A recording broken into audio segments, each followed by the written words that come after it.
Mga kapatid sa pananampalataya, nais ko kayong imbitahan na makinig, sumubaybay at seryosohin ang ating Bea Sunday School every 9:30 in the morning sa ating Bea Facebook page at YouTube channel.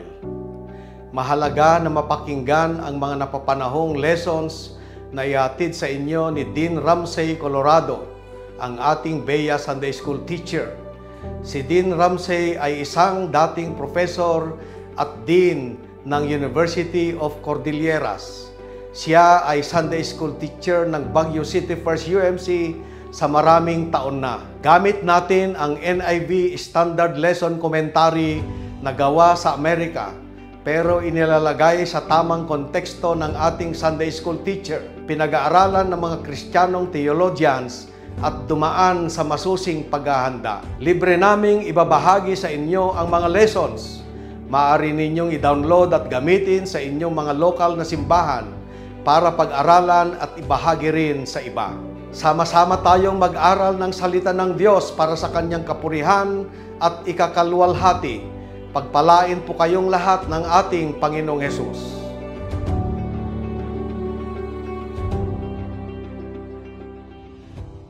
Yes. Good morning. Welcome to our Sunday School.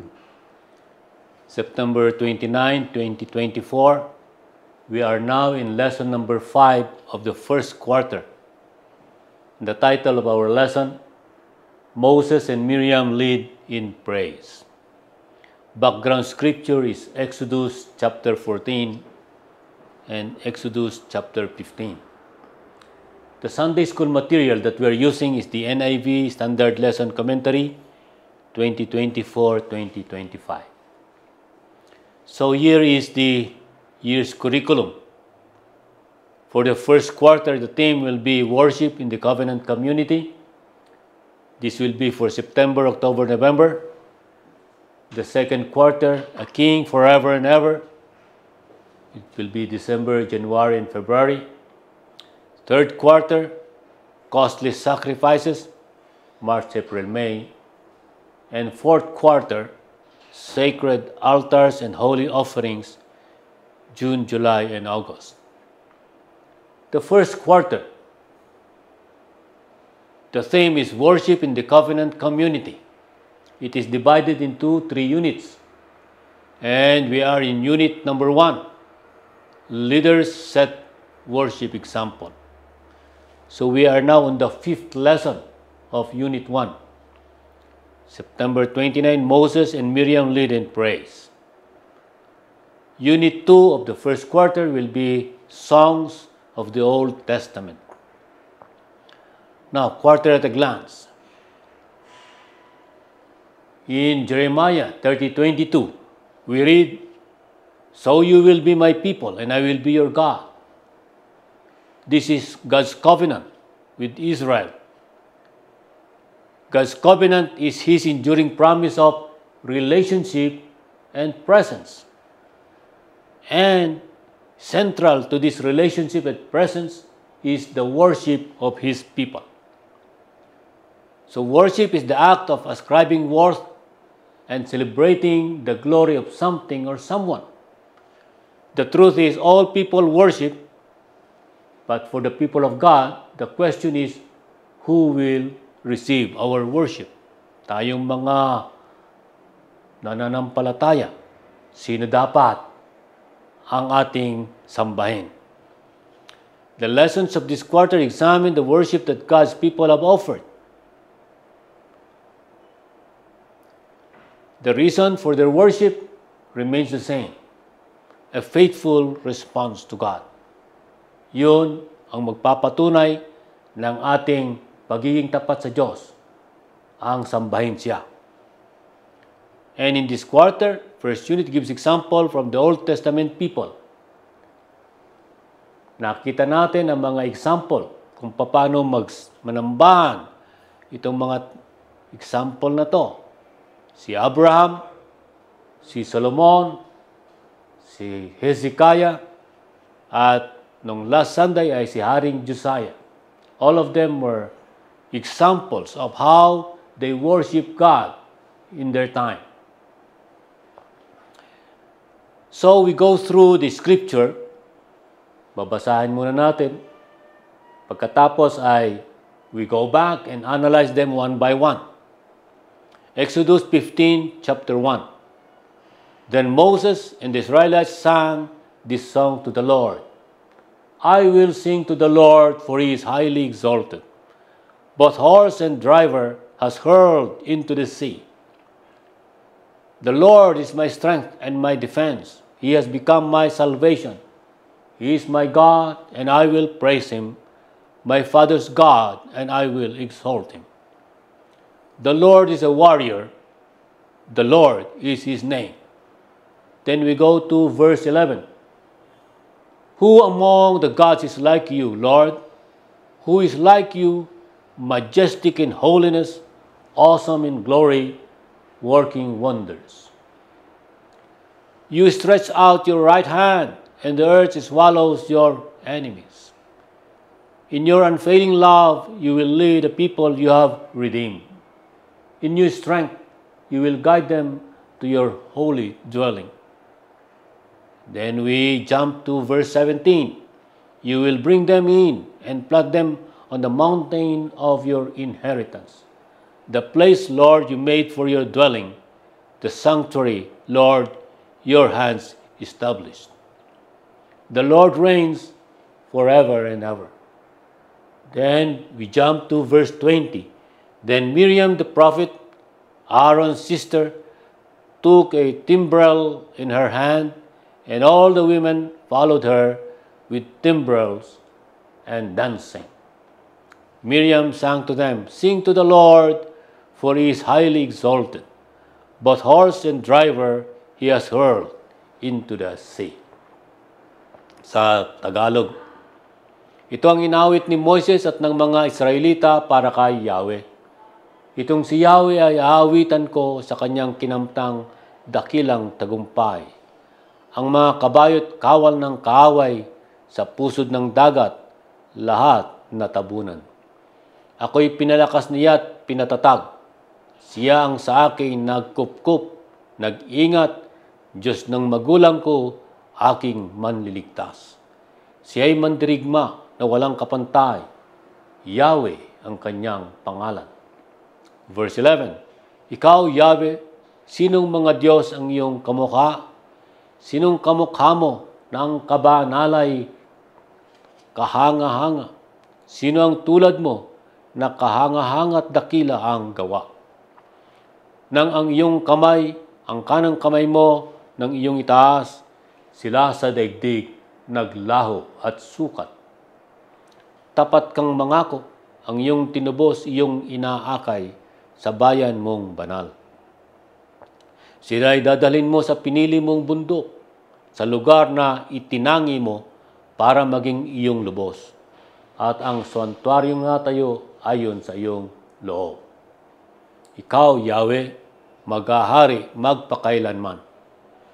Pagkatapos kumuha si Miriam, ang propetang kapatid ni Aaron, ng isang pandereta. Tinugtog niya ito at nagsayawan ang mga babae. Habang sila'y nagsasayaw, ganito ang inaawit ni Miriam.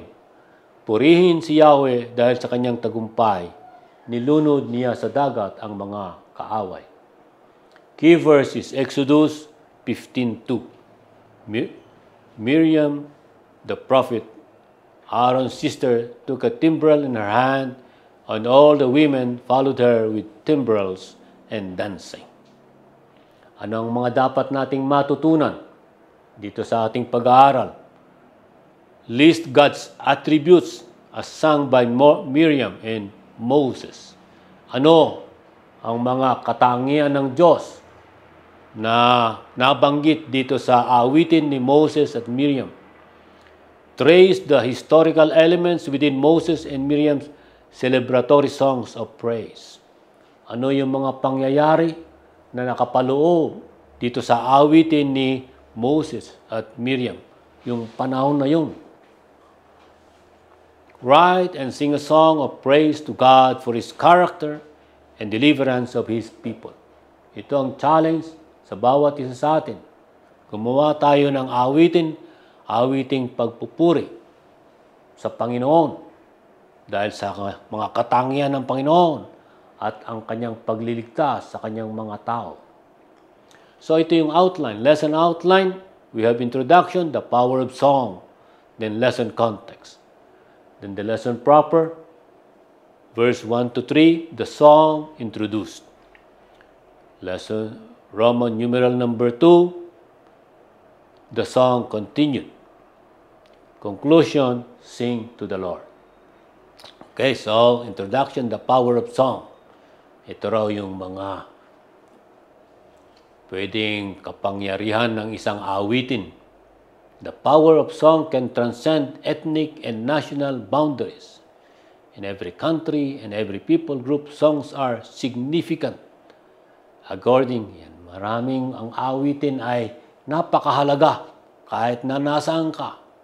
Iba-ibang bansa, iba-ibang grupo, iba-ibang generation.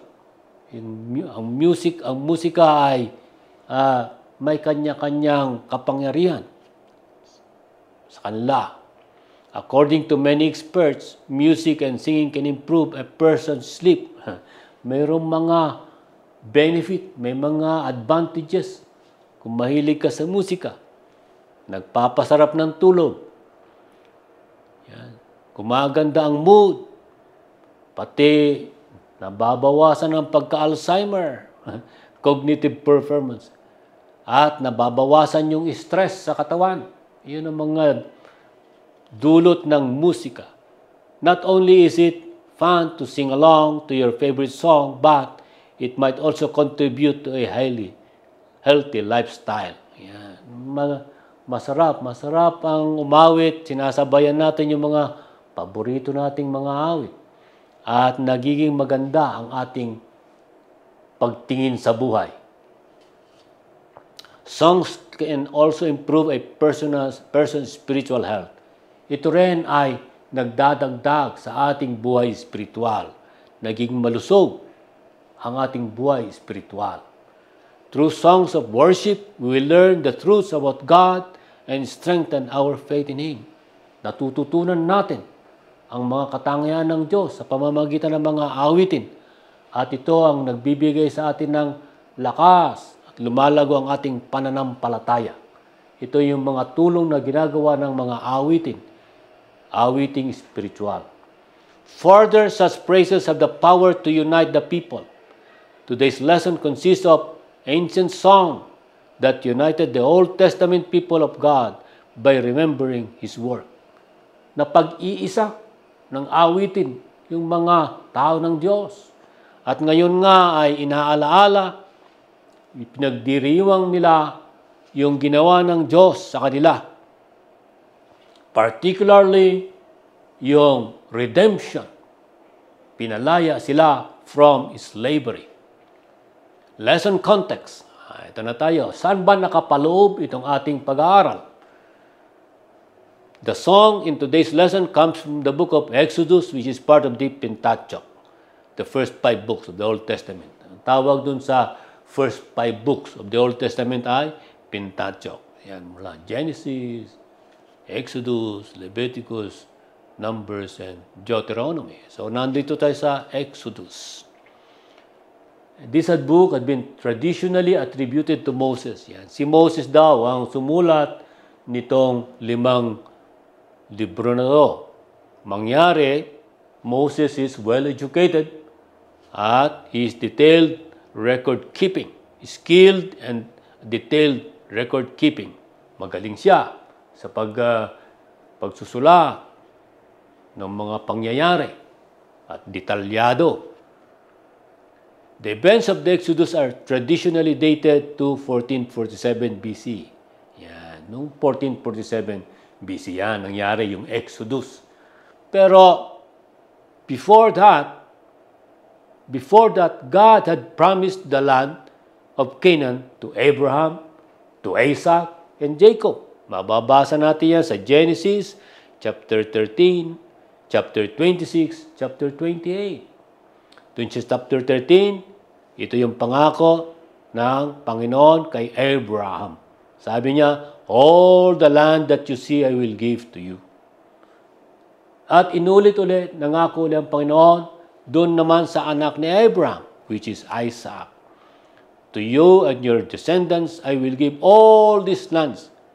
This confirmed the oath I swore to your father Abraham. At muli ito ay naulit doon sa chapter 28, doon naman kay Jacob.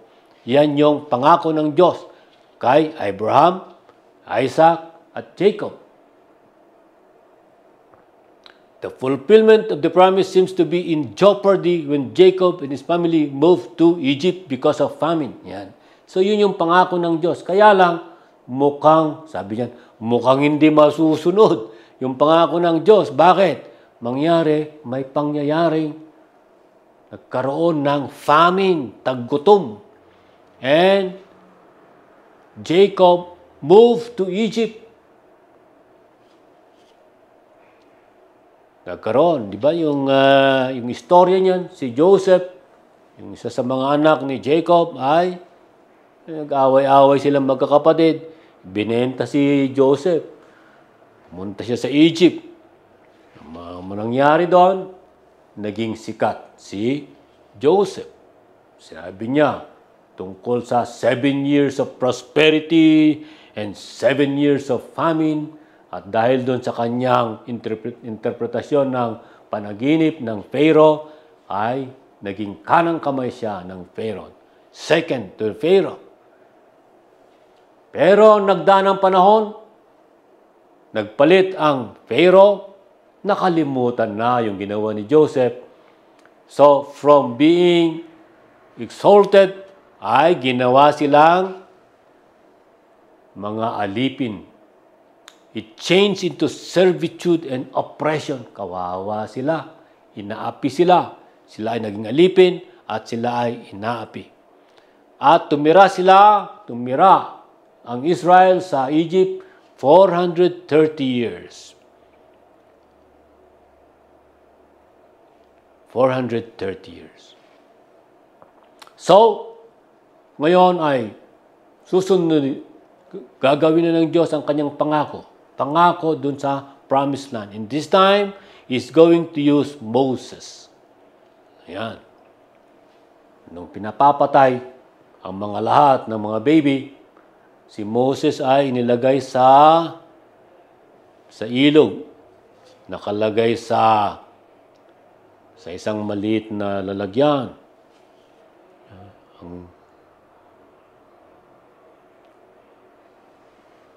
Pero isang araw, merong nag-aaway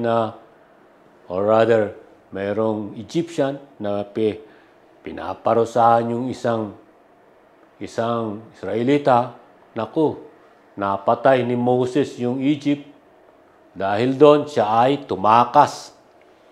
Tumakas siya sa Sinai. Nung tumakas siya ay 40 years old. For 40 years, naglingkod siya roon, nakapangasawa, and after 40 years in Sinai, kinausap uli siya ng Diyos. After 40 years. So therefore, 80 years old na siya nung kinausap ng Diyos. Sabi ng Diyos, I have heard the cry of my people, Israel. So you will go down there and bring them out from Egypt. So, anong ginawa ng Diyos? Nagkaroon ng plagues. May salot, 10 plagues. Dahil dito, the last plague was that all the firstborn child, man and animal of Egypt will die. So, it happened. At dahil doon, sabi ng Pharaoh, sige, malis na kayo. So, pumunta kayo dun kung saan. And so, God's people left Egypt. They were reminded again that their destination was Canaan. Yung pinangako, hundreds of years before. Pinangako ng Diyos kay Abraham, kay Isaac, kay Jacob. Ngayon ay umabalik na itong mga Israelita at dala-dala nila yung buto ng katawan ni Joseph at bumalik na sila sa promised land, which is Canaan. However, Pharaoh changed his mind. Whoa, sabi ng Pharaoh, nagkamali tayo. Bakit natin pinalayas yung mga Israel? Wala na tayong mauutusan. So therefore, they ran after them. At ang nangyari, nandun na corner ng Israel, they're back against the Red Sea. Ngayon, nandun sa harap nila, papalusob na yung Egyptian army. But God had other plans. God had other plans. So, the crossing of the Red Sea was pivotal in the history of ancient Israel. Ito ngayon yung plano ng Diyos. At ito ay talagang ginawa ng Diyos upang maalaala kung sino ba ang Diyos at kung sino ba ang Israel nung panahon na yon. They were the covenant people, the people of God. So, ang nangyari ay naging malaya dahil namatay lahat yung mga sundalo ng Egypt. Ano ang ibig sabihin noon? The Israel is now free beyond the reach of Pharaoh. Moses and the people responded with joyous singing. So, dahil dito, masaya ang Israel at ito yung unang awitin na handog ng mga tao kay Yahweh. The first song in the history of this new nation is a song of rejoicing because of the victory that the Lord has obtained for the people. We note a minor difficulty in finding an appropriate designation for this song. Ito yung mga estudyante ng Old Testament. Inaalam nila ano kayang magandang title nitong song na to. So, yan yung mga lumabas na suggestions. Designated to include a song of the sea, a song of Moses and Miriam, a song of Moses and Israel. Ito yung mukhang ito yung mga magandang title na lumabas sa kanilang pag-aaral. Now we go to the lesson proper. Roman numeral number 1, the song introduced and the recipient. Then Moses and Israelites sang this song to the Lord. I will sing to the Lord, for he is highly exalted. Both horse and driver he has hurled into the sea. So, yung Lord with small caps, yan, Lord, pero small caps, capital letter. This is the designation indicating He is Yahweh. Ang tawag dyan ay God's self-designation. Yun yung tawag ng Diyos sa kanyang sarili. God's self-designation as revealed to Moses. Yan, sa Exodus 3, God said to Moses, I am who I am. This is what you are to say to the Israelites, I am has sent me to you. Yan daw ang ibig sabihin nitong Lord. Yan daw ang ibig sabihin nitong Lord. That is the self-designation of God. The song praises the Lord for the ways He triumphed over Pharaoh and his army and thereby received glory.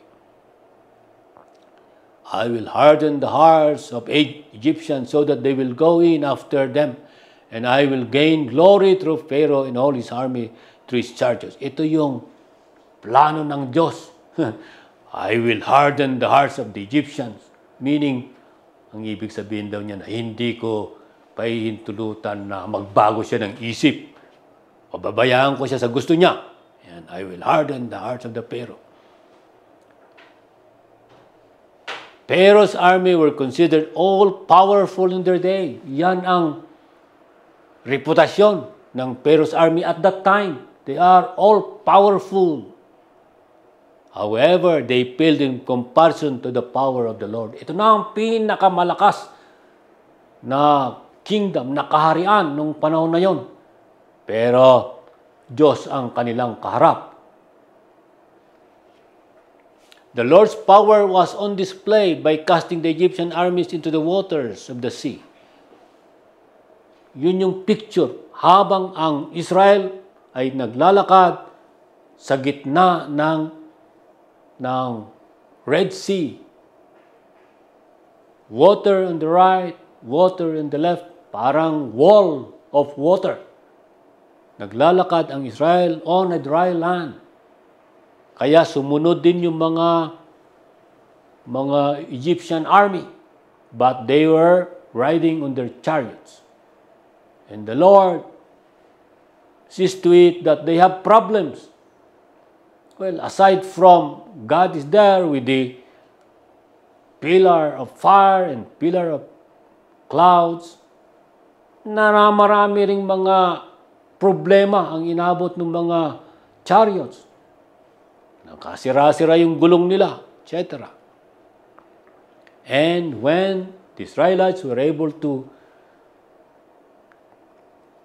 transfer to the other side of the sea, then God made it so that the Egyptian army were covered by water, and they all died.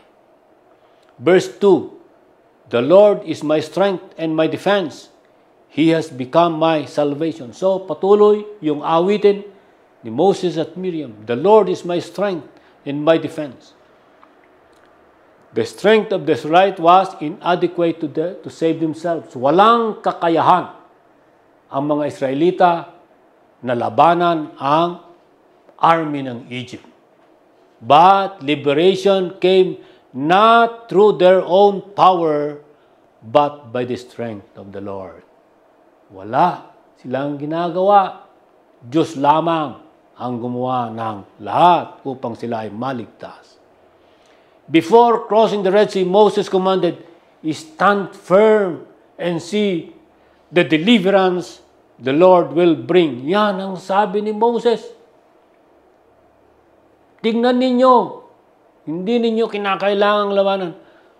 Panuorin ninyo, i-witness ninyo ang deliverance coming from the Lord. So, it is all by God Himself. Nothing came from the people of Israel for their deliverance. It was a gift from God. Psalms 118 and Isaiah 12 quote these half verses as the writers look back to the miraculous strength of the Lord in bringing salvation to the people. Yan. Inuulit, kino-quote itong salitang ito doon sa Book of Psalms at saka doon sa Isaiah 12. Verse 2b, He is my God and I will praise Him, my Father's God and I will exalt Him. This song removed any possibility of misidentifying God of Moses' ancestors. Walang duda kung sino itong Diyos na ito na kanilang sinasamba. Mangyari ito yung Diyos ni Moses at yung Diyos ng mga ninuno ni Moses. So there is no possibility of misidentifying. He is the single objective of the Israelites' worship. Siya lamang ang dapat na sinasamba ng Diyos. Hindi pwedeng sambahin ang mga Diyos-Diyusan. For centuries, the people would exalt God for what He had done for them in the Exodus. Dahan-dahang tao at taon ang lilipas. Patuloy ang pag-alaala, commemoration. They remember this great miraculous act of God in Exodus. Verse 3, the Lord is a warrior. The Lord is His name. The Israelites lived in a hostile world. They had been pursued by the nation that enslaved them. Masyadong malulupit, hostile, malulupit ang mundo na kinatitira ng mga Israelita. At yung kanilang unang actual military conflict ay against the Amalekites. Yun yung first na actual. So, ano nangyari dyan? Okay, inutusan ni Moses si Joshua, labanan mo sila. Labanan mo yung Amalekites. Pumili ka ng ating mga magigiting na tao dyan. At labanan. At sabi niya, Tomorrow I will stand on top of the hill with my staff of God in my hands. Bukas, doon ako sa tuktok ng bundok at tataas ko ang aking tungkod.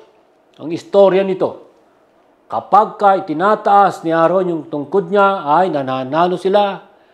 Pero kapag nangalay siya at ibababa niya na yung tungkod niya, natatalo sila. So, ang ginawa ni Aaron at ni Hur ay magkabilang kamay, itinaas nila ang kamay ni Moses, hawak ang tungkod, at nagpatuloy ang digmaan at nanalo sila. The Old Testament describes the Lord as a divine warrior. Yan daw. Divine warrior. Yan ang isa sa mga katangian ng Diyos. Divine warrior. Who would fight for His people? Na pinaglalaban niya ang mga tao niya. Do not be afraid. Deuteronomy, do not be afraid of them. The Lord, your God Himself, will fight for you. Pinaglalaban niya ang kanyang mga tao. On some occasions, the Lord joined in battle with Israelites. Ayan, kasama siyang Diyos dun sa pakikipagdigma. When you go to war, Deuteronomy 20, when you go to war against your enemies and see horses and chariots and an army greater than yours, do not be afraid of them, because the Lord your God who brought you up will be with you. Kasama nila ang Diyos sa pakikipagdigma. But at other times, the Lord went to war alone. Meron naman yung times na siya lang, hindi niya na sinasamahan sila. Exodus 14, the Lord will fight for you. You need only to be still. Relax lang kayo dyan. Manood kayo. Ako ang bahala sa kanila. The imagery of the Lord as a warrior is expressed later by the phrase, Lord Almighty. Yan daw. Yung praise na, Lord Almighty, yan ay warrior title. Lord Almighty. It would have been easy for the Israelites to depend on their power or the power of other nations. Pwedeng sabihin ng Israelite na kami nang bahala. O kaya kukuha kami ng mga kakampi na lang namin, etc.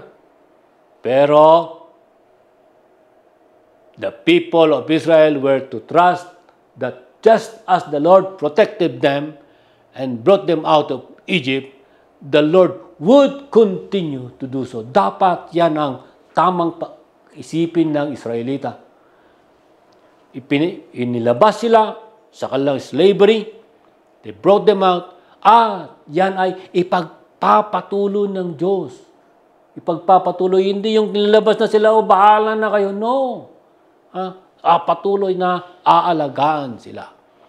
The New Testament contains similar imagery regarding conflict and power of the Lord. Yan. So, fast forward tayo from their time to the New Testament. Ano naman ang sinasabi ng Diyos tungkol dito sa mga kaaway ng mga mananampalataya? God has not called His people to fight battles against flesh and blood, but against the rulers, against the authorities, against the powers of this dark world, and against the spiritual forces of evil in the heavenly realm. Yan ang tunay na mga kaaway natin. Yung mga rulers and authorities, those power in this dark world, spiritual forces. Ultimately, God's people have been promised that the enemies of God and even death itself will someday be destroyed. Yan ang pangako ng Diyos. At yan ay mangyayari doon sa Revelation. Revelation 21, He will wipe every tear from their eyes. There will be no more death, or mourning, or crying, or pain, for the old order of things has passed away.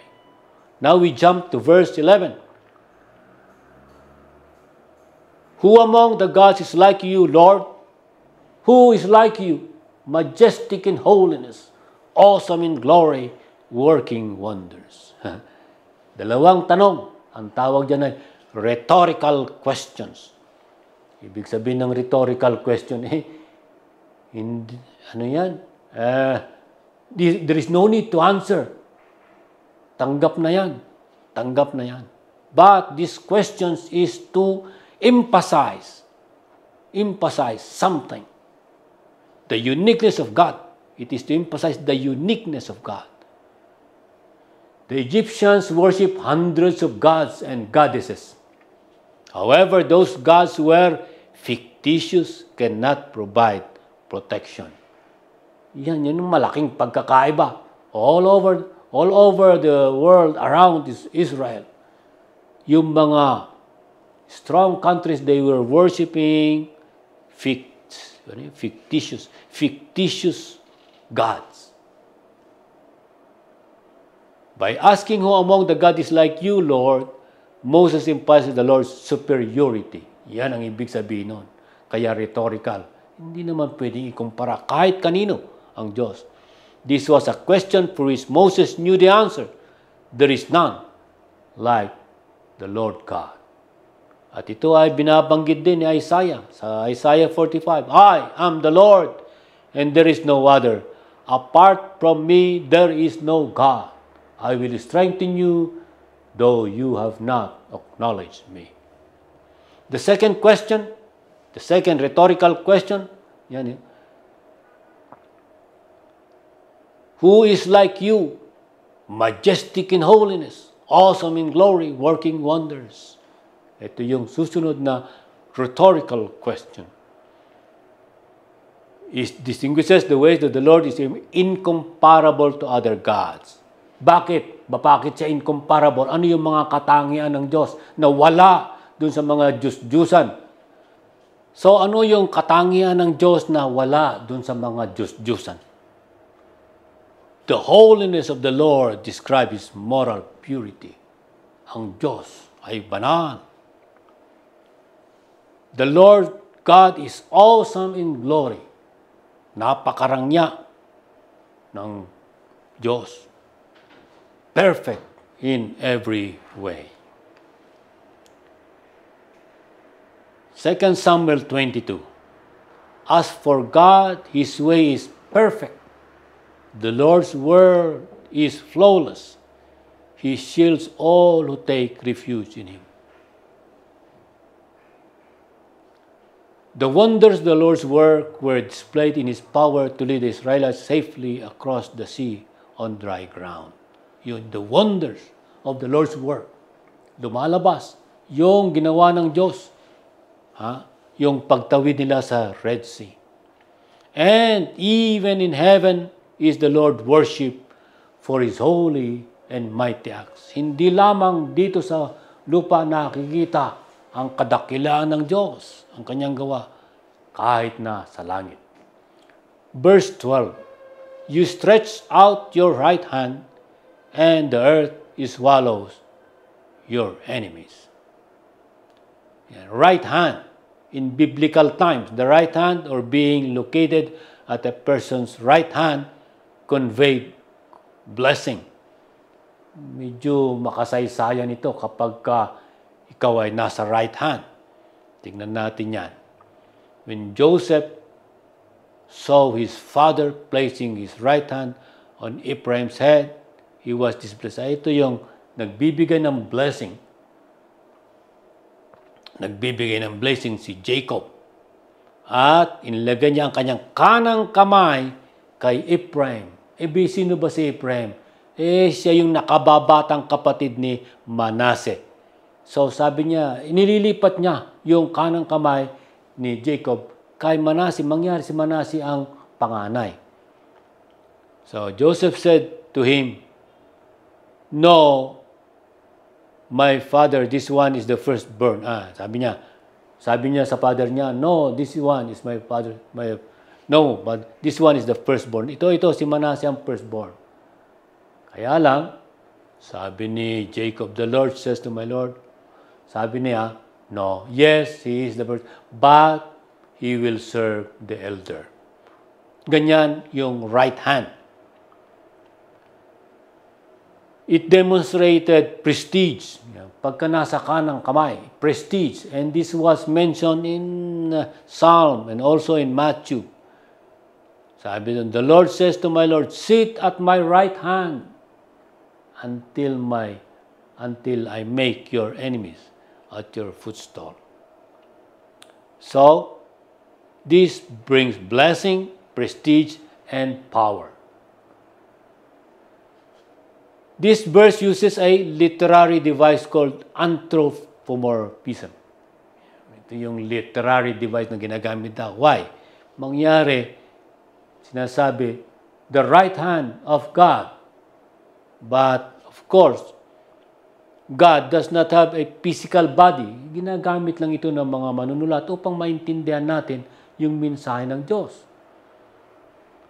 In John 4, we read, God is a spirit, and His worshippers must worship in the spirit and in truth. So yung paggamit ng mga ito na may parang tao na may katawan, may kanang kamay, ang tawag dyan ay anthropomorphism. Ang purpose ay upang magkaroon ng communication. Maintindihan natin ang kino-communicate sa atin ng mga sumulat. Given that the song celebrates that the earth swallows the enemies, this verse also seems to point to the future events.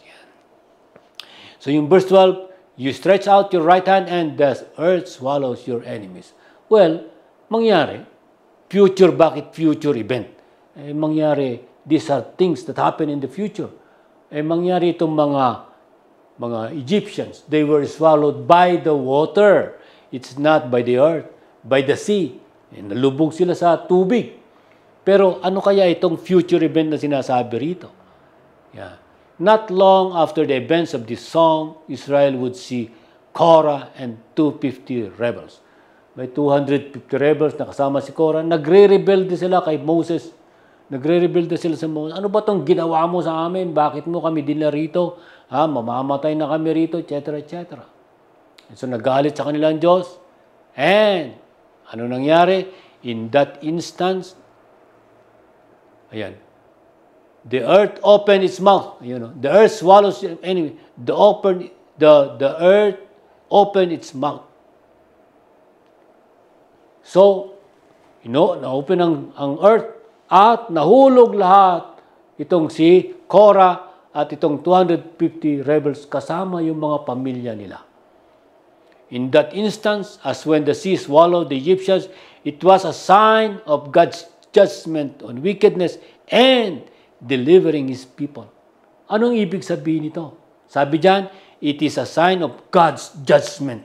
God's judgment against those wicked people who is against God, and at the same time delivering His people. So, dalawa. May judgment at saka at the same time, inaalagaan niya yung mga tao niya. Verse 13, in your unfailing love, you will lead the people you have redeemed. In your strength, you will guide them to your holy dwelling. So, when we think about provision, we might consider material things like food and shelter. Yan ang provision. But the Israelites, their greatest need was by no means material. Kaya lang, hindi ito ang pinakamalaking problema ng mga Israelita. Ano ang pinakamalaking ng problema? Enslavement. Slavery. Yung kinakawawa sila, inaabuso sila, nilalatigo sila, yun ang mas malaki nilang problema.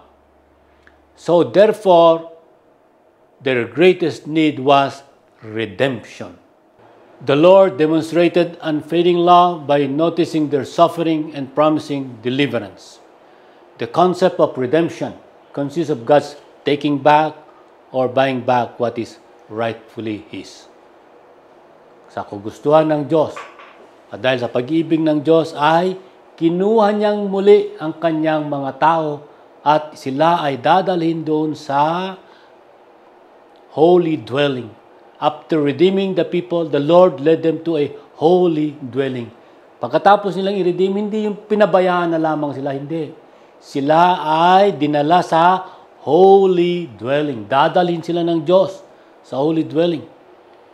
The underlying Hebrew word translated dwelling is, maybe it is the tabernacle, maybe the city of Jerusalem, or a more general description, the place of the Lord. Sila ay dadalhin doon sa lugar ng Panginoon. God was leading the people to the promised land of Canaan, the land where He would dwell with them. Forward tayo sa New Testament. The New Testament presents Christ as our Redeemer, paying the price to purchase us from the slavery of sin. Ganun din ang nangyari dun sa istorya ni Jesus. Let us read 1 Timothy. For there is one God and one mediator between God and mankind, the man Christ Jesus, who gave Himself as a ransom for all people. This is what the Lord did in the New Testament. God continues to lead His people to the ultimate holy dwelling in the New Testament. Fast forward to the New Testament. God continues to lead His people to the ultimate holy dwelling. And that will be, as Jesus promised, it will be the Father's house, as many rooms. If that were not so, would I have told you, I am going there to prepare a place for you. And if I go and prepare, I will come back and take you to be with me, that also where I am, you are. Verse 17, you will bring them in and plant them on the mountain of your inheritance, the place, Lord, you made for your dwelling, the sanctuary, Lord, your hands have established. The Lord's leading to bring the Israelites into the promised land demonstrate His provisions and the permanence of His care. Ito ang pagpapakita ng paano i-provide ng Panginoon ang kanilang pangailangan. Ito ay permanente. Ang kanyang pag-aasikaso, ang kanyang care, ang kanyang pagmamahal it will be forever. The song acknowledges that the people's establishment in the Lord would come from the Lord's work to plant them and not because they made a name for themselves. At ang lahat ng ito ay dahil lamang sa pagmamahal ng Diyos. At ito ay lahat ay trabaho ng Diyos. At wala ni anuman ang naitulong ang mga tao. Ito ay binigay sa kanila not because they made a name for themselves, but because the Lord loved them. The land was an inheritance given to them by the Lord. It had been promised to Abraham and confirmed to Moses. It would be the place of God's blessing to the people. At ito ang lugar na pagdadausan ay pagdadalan sa kanila, Canaan. It was promised to Abraham. There are many mountains in Canaan. Bulubundukin talaga. Compared to Egypt, ang Canaan ay bulubundukin. But the song probably refers to the mountain Zion. Centuries after Moses, Solomon would build the sanctuary, that is, the temple in this mountain, also called Mount Moriah. The Lord reigns forever and ever. This verse repeats the song's central theme. The Lord is all-powerful and eternal in His reign. Makapangyarihan at walang katapusan ang kanyang paghahari. Unlike earthly rulers, the Lord's reign over His people will be forever. Centuries and generations after generations, the same God will reign. Verse 20 to 21, we jump this time to the women's response. Then Miriam, the prophet, Aaron's sister, took a timbrel in her hand, and all the women followed her with timbrels and dancing. Miriam sang to them, "Sing to the Lord, for He is highly exalted. Both horse and driver He has hurled into the sea." Okay, so pag-usapan naman natin si Miriam. This is the first explicit reference to Miriam in the Old Testament. It is possible that she was the sister who was the papyrus basket that contained baby Moses. Yan yung istorya doon sa Exodus 2. Di ba? Siya yung nagbabantay. Tinitingnan niya yung papyrus basket na kinalalagyan ni Moses. Yan. So, Miriam is also one of several women in Scripture who were designated as prophet or prophetess. Yan. Prophet. Si Miriam ay prophet. Pero isa lamang siya. Sino yung mga ibang prophetess din sa Bible? In the book of Judges, nandyan si Deborah, Prophet Deborah. Second Kings, nandyan si Prophet Huldah. At Nehemiah, si Noadiah. At sa the Gospel of Luke, si Prophet Anna. The book of Numbers records an event that shows how her service in this role was somewhat of mixed experience. Mayroong mga pangyayari din sa buhay ni Miriam. At ito yun. In a misdirected way, she believed that God had spoken through her also. Ito yung kwento rito ay mayroong jealousy. May jealousy. Bakit si Moses lang ba? Yan. Bakit si Moses lang ba ang kinakausap ng Diyos? Kinakausap din niya tayo. Sinasabi niya. But it was taken as a rebellion. Parang nagre-rebellion, nagkakaroon ng jealousy. Ang term dyan ay jealousy. So, God punished her. So, ang kanyang punishment ay nagkaroon siya ng leprosy. And she lived for 7 days outside the boundary of Israel. But she was restored following brother's petition. Nagdasal itong si Moses at saka itong si Aaron. Yun yung mga kapatid niya. At ito ang pangyayaring ito ay nagpapatunay kung paano napakalapit ng Diyos kay Moses. Timbrels, yung continuation. Meron siyang mga timbrels. Took a timbrel.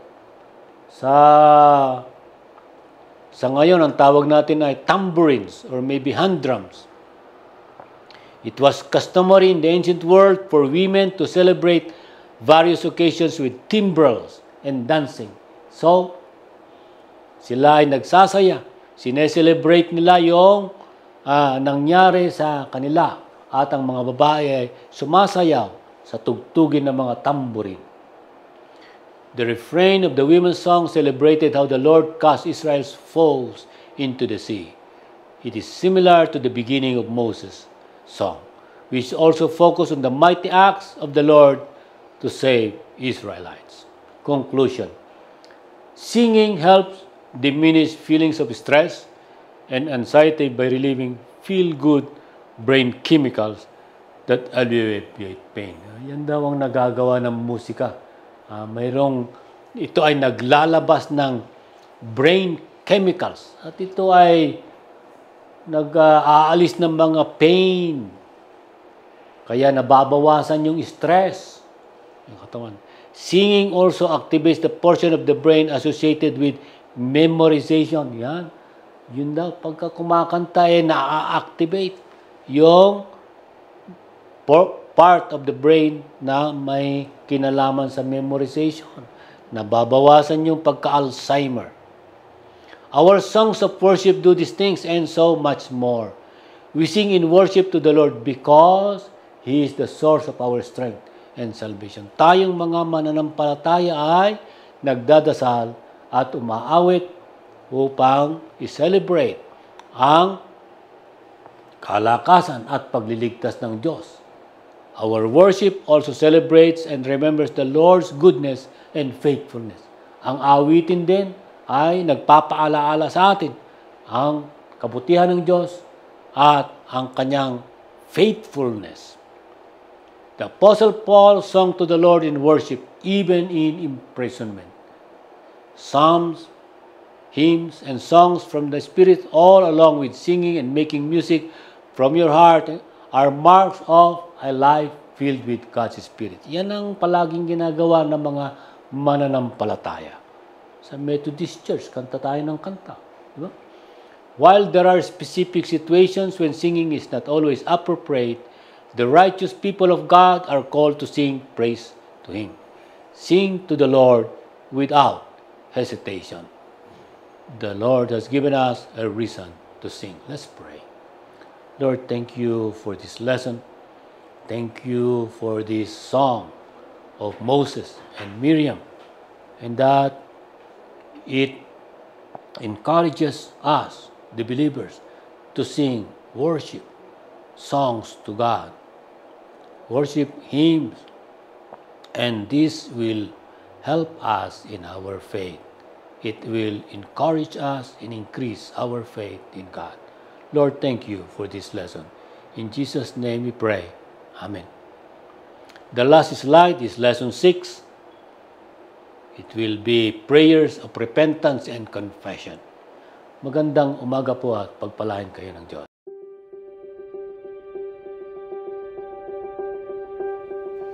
Kakabsat ko iti pamati, si ayat ken siraragsakak amangawis kada kayo, iti agtultuloy ken panagpapabileg pay, nga agdingeg wenno agbuya, sumubaybay ken panang seryoso iti Beya Sunday School, kada alas 9:30 iti bigat babaen, iti Beya Facebook page ken YouTube channel. Nasaya at unay ang manggigan tayo dagiti nababaknang asursuro, asiaanos ken si ayat nga inyeg kada tayo ni Dean Ramsey, Colorado. Iso amang idadaulo kada tayo iti eskwela dominical wenno Sunday School. Aramaten tayo ti NIV Standard Lesson Commentary nga naaramid pay ija Amerika, babaen kadagiti eksperto maipapan iti Christian theology. Napintas ti panakaipataros ken panakaibatog na iti konteksto, doktrina ken sursuro tayo ditoy Pilipinas. Mabalinyo nga i-download dagiti materyales tayo. Libre daytoy a maibingay kada kayo ket nasaya at unay nga maaramat kadagiti iglesia lokal. Sang sakamaysa tayo nga rod nga agiinadal ken dumakdakkel pay kas adipen ken disipulo iti Dios. Bendisyonan na tayo ni Apo, iso a paggapuan tinabuslo na grasya, sirib ken biag.